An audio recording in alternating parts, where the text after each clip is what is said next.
Vision என்றால் என்ன? அன்பு. தரிசனம் என்றால் என்ன? அன்பு. அன்பு என்றால் என்ன? தரிசனம். தரிசனம் என்றால் என்ன? இயேசு. இயேசு என்றால் என்ன? அன்பு. பிதாவின் சித்தம் என்ன? அன்பு. பிதாவின் சித்தத்தை செய்து முடித்தது யாரு? இயேசு. அல்லேலூயா.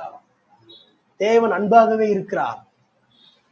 தேவன் அன்பாகவே இருக்கிறார். அன்பில்லாதவன் தேவனை அறியான்.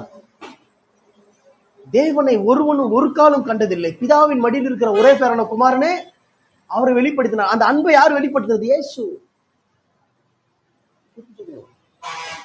தரிசனம் என்றால் அன்பு, அன்பு என்றால் தரிசனம்.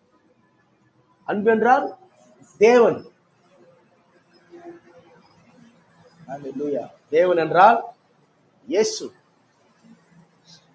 ஏன்னா அந்த அன்பை முழுமையா கம்ப்ளீட்டா நமக்கு வெளிவந்து காட்டினவர் இயேசுதான். அப்போ அன்பினுடைய 3 பகுதி உண்டு.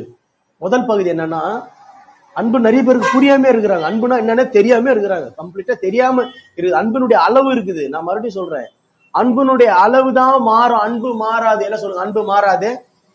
அன்பினுடைய அளவு மாறும். கணுக்கால் அளவு, முழங்கால் அளவு, நீச்சல் ஆழம்.